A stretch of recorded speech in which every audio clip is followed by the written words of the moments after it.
We have with us here in the studio author David Seagraves.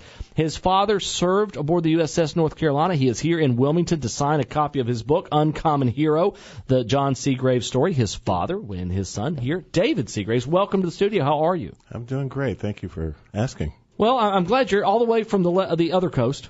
I was going to say in the studio we call it the left coast, but nonetheless, we appreciate you being here from the real L.A. We call Leland the greater L.A. area. It's right across the river, but you're from the real L.A., right? Yes, I am. Now, your father served aboard this. It was 150,000 African Americans served in the U.S. Navy during World War II. Your father was one of them. And tell us a little bit about, first, what inspired you to write this book about your father? This isn't just a little, by the way, this is not just a little 3-chapter book. This is a really a real book. It took a while. No doubt. I wrote it mainly because I wanted to get to know my father. You know, the generation he comes from doesn't talk a lot about what they went through. They went through a lot of difficulty. It is not a me generation. Definitely Certainly not. They gave a lot. They don't talk about it. And my father is one of those people who loves to work hard. Mm-hmm. So he still does. So getting to know him was my primary motive for doing it. And doing that, I also had a chance to dig into his past, dig into the war history, find out that he was a hero. The inspiration of the book came from some photographs that are actually on the ship. He and his gun crew. Right. Something they did. It's buried in the book. You'll have to get the book to find out. Hence the book, Uncommon Hero. Yeah. Now, we know that there's a reunion. You found out, this is interesting, because you didn't kind of go into how you learned a little bit about your father, but there was a 2009 reunion here, and some of the other folks that served with your father. And all of a sudden, you're hearing stuff about your dad. You never heard about your dad. Yeah. So tell us a little bit about that, how that affected you. When the staff started talking, and it was really positive stuff, I might add. Really amazing stuff. I mean, I was actually very surprised.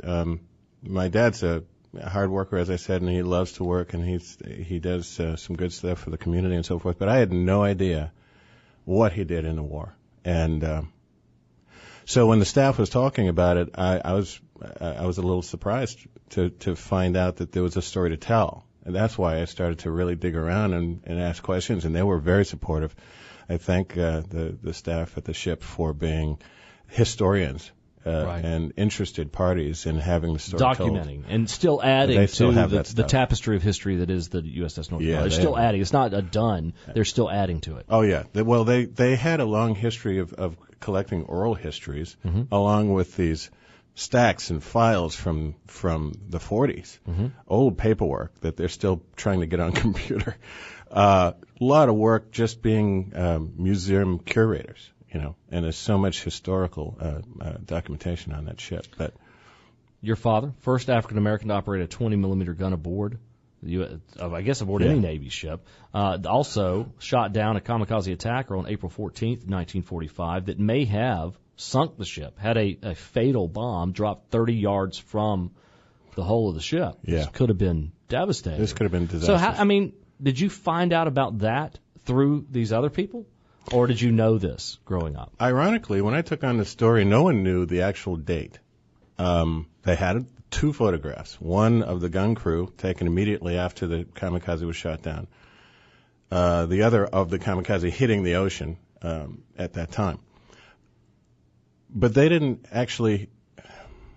How do I describe this one? All the details involved in shooting this thing down. It was just 2 photographs. There was a story. Yeah, that was the beginning of it. They didn't know the history of it as far as what date it took place. I actually I collaborated with my dad, and there was a ship's log that I was working with. And there was some events that took place that I was able to kind of put some pieces together and ask my dad about it. We were able to zero in on the date. Wow. And that's how we were able to share that with the ship, because they didn't know. That was kind of an awesome discovery for everybody. We actually have a date that this took place.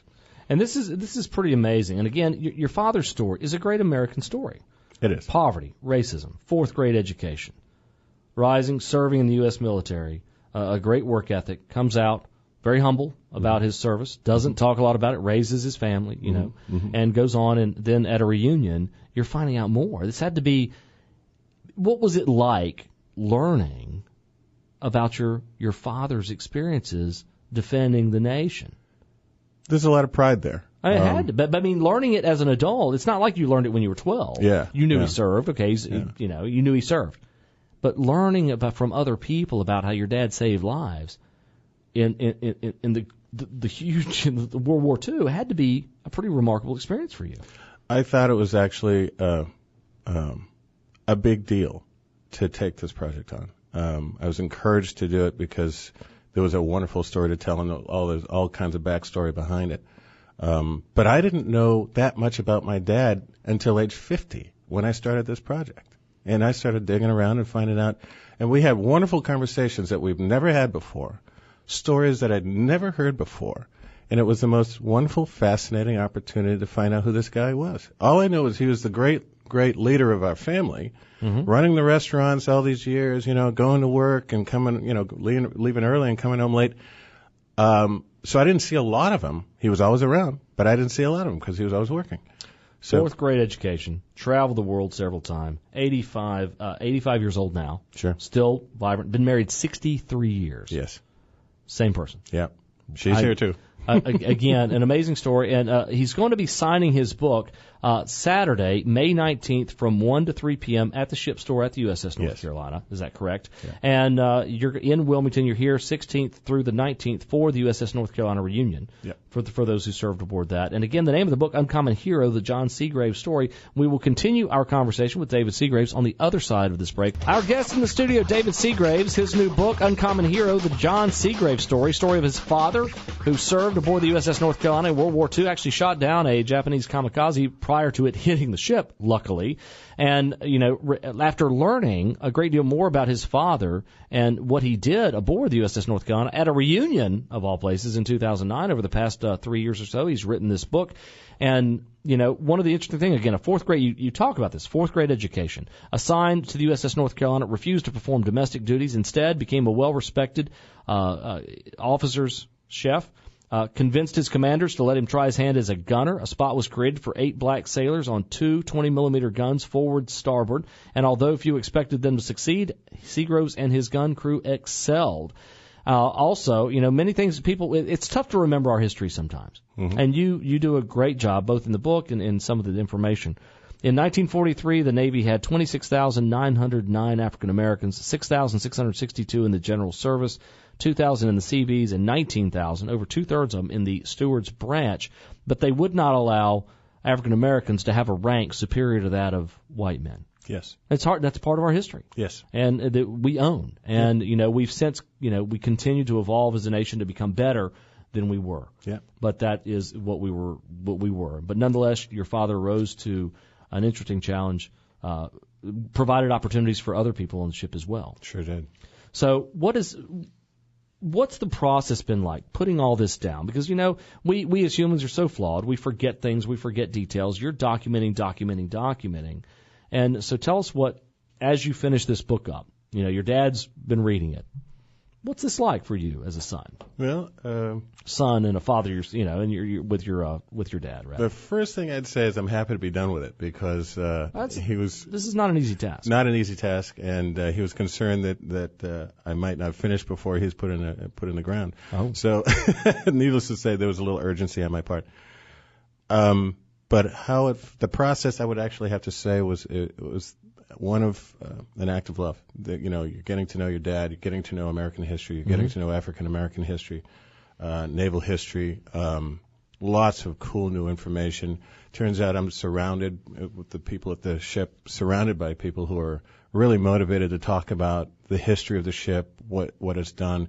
It is the most decorated and highly celebrated battleship in history.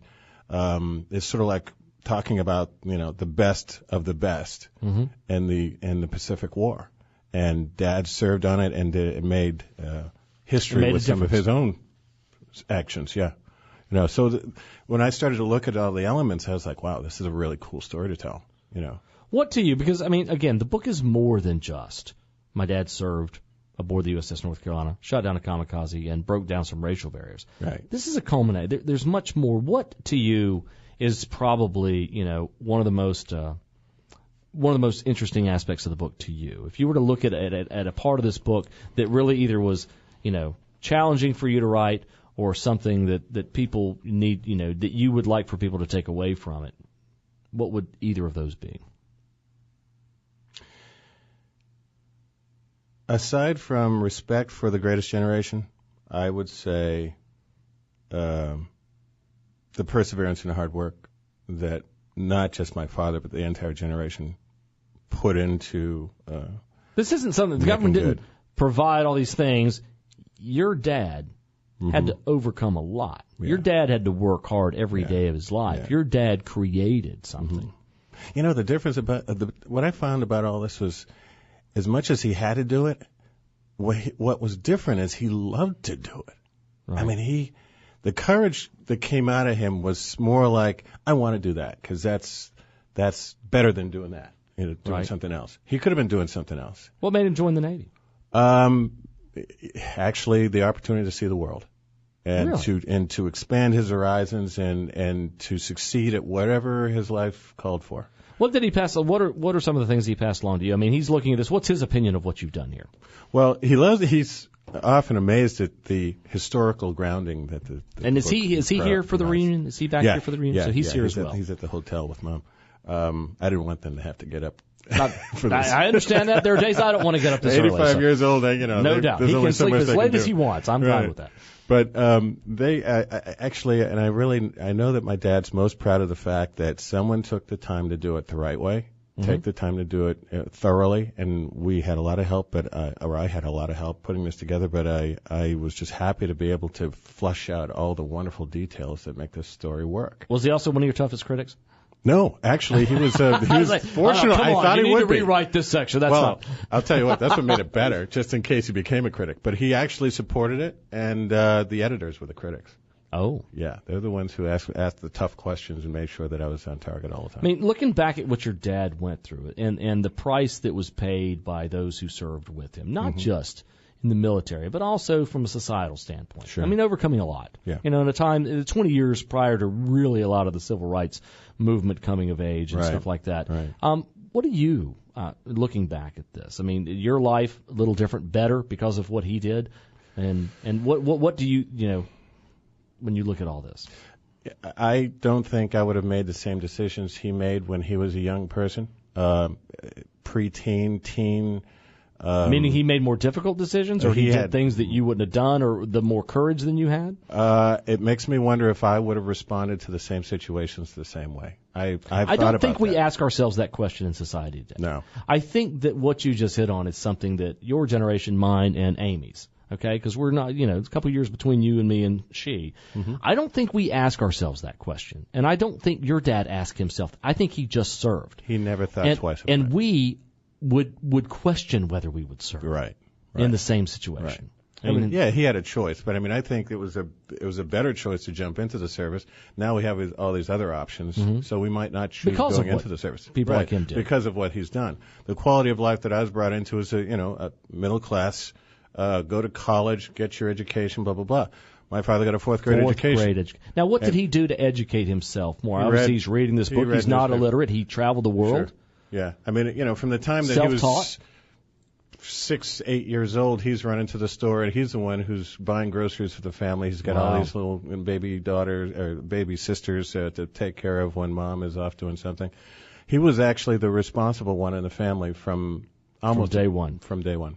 And the reunion's going on. I think I got the dates 16th to 19th, sure. 16th through 19th, and you're going to be signing this book. Yes. Saturday, May 19th, from 1 to 3 p.m. at the Ship Store. So Correct. If you'd like to meet the author, you'd like to learn more about the book, it's a very interesting book, Uncommon Hero, the John Seagraves story. Your dad will also be there. Will people get to meet your dad? Yeah, he'll be there, and of course you can get the book on Amazon for $22.95, Kindle $8.95, and I will be there with Dad to sign it. And well, we appreciate you being a part of the show today. Wish you luck and congratulations, because I know not just what your dad did, but you documenting how many families get the opportunity to have something like this to pass along to their kids and their kids' kids and on. So your dad's story is well documented there, and that's a rare thing in this world. So thank you again for your time, David Seagraves, the author, John Seagraves, his father. Stay tuned, much more to go here on the Big Talker FM.